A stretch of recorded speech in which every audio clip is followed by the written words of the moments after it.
예, 대구 북구을 출신 국민의힘 김성수입니다. 장관님 장관님 성함이 우리 조선시대 명제상 항의정성과 같아서 아마 기대를 했던 국민들도 많이 있었을 겁니다. 그런데 지금 청문회 과정에서 또 임명 과정에서 기대가 걱정과 또 우려로 바뀐 그런 분들도 많이 지금 계십니다. 일부 여권 인사들은 문재인 대통령을 조선시대 태종에 비유하기도 했었는데 장관님도 동의하십니까? 태종이요? 예, 태종. 예. 어떤 의미인지 몰라서. 예. 문재인 대통령이 조선시대 태종의 그런 역할과 비슷하다 이렇게 이제 비유하신 분이 계시는데 동의하시느냐 여쭤보는 겁니다. 예, 그거에 대해서 태종대왕의 어떤 기능을 이야기하는지 잘 몰라서요. 그렇게 또 여권에서 태종에 비유했습니다만은 일부 우리 국민들 또 분들은 오히려 선조나 인조에 가깝다. 이게 끊임없이 이렇게 당파싸움 편가르기를 하고 또 국제 정세에 대해서 오판을 해서 결국은 외세의 침입을 받아서 국민을 도탄에 빠지게 했던.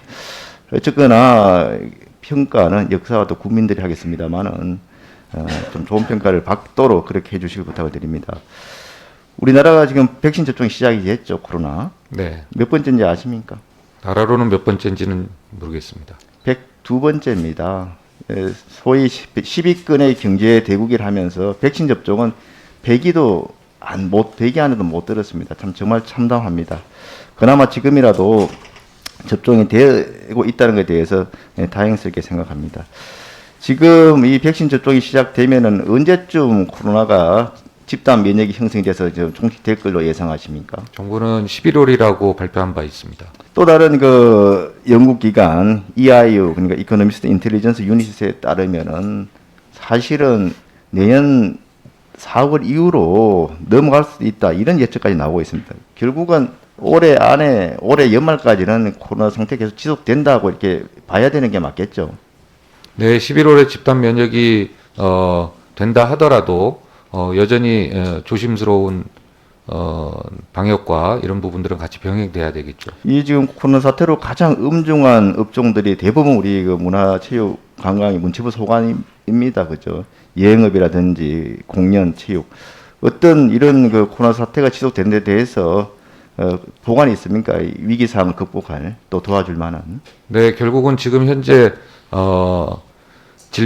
코로나 질병이 어떻게 진행되느냐에 대한 알고리즘하고 그다음에 치료제, 백신 이런 포트폴리오가 구성되어 있어서 진행 중에 있습니다. 그래서 신속 PCR 관련해서 좀 청문회 때도 말씀이 계셨고 또 어저께 또 기자회견에서도 말씀이 계셨어요. 네. 신속 PCR을 사용하면 어느 정도 도움이 된다고 보십니까? 저는 많은 도움이 될 것이라고 생각하고 있습니다. 식약처에서 일반 사용 승인이 끝나기를 기다리고 있습니다. 어떻게 도움이 됩니까, 지금? 실제 특히 관광업계 같은 경우는 가장 큰 도움이 될 수 있다고 보는데요. 이것이 검진 속도가 빨라지기 때문에 지금 한 최장 6시간 이상 24시간 정도 걸리는 검진 속도가 검체에서 검진이 1시간 이내로 줄어들 수가 있습니다. 이러기 때문에 1시간 이내에 줄어든다는 건 누구 이야기입니까? 그건 지금 특별 사용 승인 받아서 실제로 사용되고 있는 부분입니다. 확인해 보셨습니까? 1시간 이내에 결과가 나오는 거예요. 식약처에서 특별 사용 승인 받아서 그러니까 1시간 예, 그렇습니다. 확인해 지금 보셨습니까? 여주시에서도 하고 있습니다. 그러니까 여주시에서 실제 1시간 만에 결과가 나오는지 확인해 보셨느냐고. 예, 제가 여주시에 간 거는 아니지만 이미 많이 알려져 있고요. 서울대학교하고 여러 군데에서 확인하기로는 실제 검체 채취에서 결과 나오기까지는 최소 5시간이 걸린다는 겁니다. 이게 질병관리청 이야기입니다. 현장 이야기. 그리고 그럼 공연 전에도 이게 신속 PCR을 통해 가지고 하면은 공연도 어느 정도 이렇게 정상적으로 할 수 있다 이렇게 말씀하셨는데 장비 하나당 그때 최대 최대 검사 수가 몇 개라 하셨죠? 이동진료소 한 군데에서요? 예, 장비 한 대당. 장비 한 대당 현재로는 가장 많이 하는 것은 그 업체 이야기를 빌리면 한 900개 정도라고 이야기하고 있습니다. 그때도 900개 말씀하셨는데 제가 공식 질병관리청 확인한 결과 94개입니다. 전에도 제가 90여 개라고 말씀을 드렸었는데 그것도 사실이 틀린 겁니다.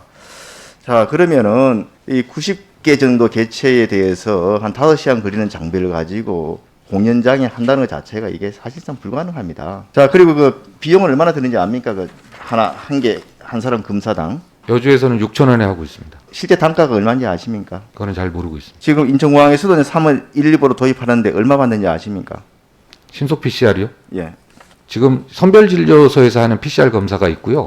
이동진료소에서 하는 제가 얘기하는 신속 PCR 검사가 있습니다. 제가 이제 신속 PCR 그것은- 말씀하시는 건 드리는 예, 그것은 아마- 예주시에서도 본인한테는 그렇지만 실제 그 비용은 1인당 3만 원이 든답니다. 네, 사실 의원님- 그러니까 이 공연장 이 체육 시설에 오시는 분들한테 신속 PCR 검사를 뭐 국가가 부담한 어쩌든 해서 3만 원을 주고 이게 지키느니보다는 오히려 그 공연 예술 업체에 3만 원 주는 게 더 맞지 않겠습니까? 의원님, 당연히 3만 원이면 못하죠. 그래서 지금 여주시에서 지금 여주 시민 전체를 대상으로 하고 있는 그 기준으로 말씀드렸습니다. 그거 지금 시각자 아직 검사 안 난 거죠? 일반인 대상 쓸 수 없는 거죠? 그렇죠. 특별 사용 승인이고요. 일반 특별 사용 사용 승인 승인도 그 일반인한테 난 게 아닙니다. 지금 불법적으로 사용하고 있는 겁니다. 그것은 법적인 문제는 여러 가지 시비가 있기 때문에 사용이 가능한 걸로 알고 있고요. 지금 제도적 이슈하고 기술적 이슈가 있는데 제도적 이슈가 기술적 이슈로 가로막고 있는 상황입니다. 이제 신속 PCR에 그러니까 제도적 이슈가 가로막도록 한 게 누굽니까? 현 정부입니다. 아니, 진작에 그렇지 이게 그런 정도 저 특이도가 있고 그 효과가 있으면은 시각처 일반인을 대상으로 허가를 내줬어야죠. 아직까지도 안 내준 제품을 지금 예주시에서 사용하고 있는 겁니다. 그러면서 잘하고 있다는 겁니다. 이게 정부가 이게 앞뒤 의원님, 지금- 박자가 안 맞는 겁니다. 지금. 의원님 지금 식약처의 일반 사용 승인 신청 중에 있습니다. 신청해서 지금 지금 신청 중에 있는 거를 그게- 승인도 안 난 거를 일반인 대상으로 사용하고 있는 거예요. 왜 진작에 왜 승인을 왜 안 해줘요? 이렇게 이게 굉장히 그 안전성이 있다면서요. 예, 일반 사용 승인이 떨어지면 이제 제도적 그 검토를 해야죠. 그거는 여기까지 안 해주고 있습니다. 그것은 이제 개발과 이제 사용에 대한 의료계와의 좀 갈등과 분쟁 요인도 있습니다. 특수한 사용에 사용하는 거 아니고 일반인을 대상으로 좀 사용하도록 하고 있으면서 왜 제도적으로는 그렇게 따라가지 못해서 이제 그렇게 아직까지도 승인 안 하고 있는 거죠. 그게 이제 기술적으로 앞뒤가 안 된다는 거죠. 예, 기술적 이슈는 있으니까요. 제도적 이슈를 좀 걷어내는 부분에서 노력하겠습니다. 강간 자리는 막연한 정치인이 아닌데 정말 그 책임이 따르는 그런 자리입니다. 말에 대해서는 막중한 책임이 따르는 자리입니다. 그래서 그런 일회성, 그런 홍보성 이런 발언에 앞서 현장에서 실질적으로 책임을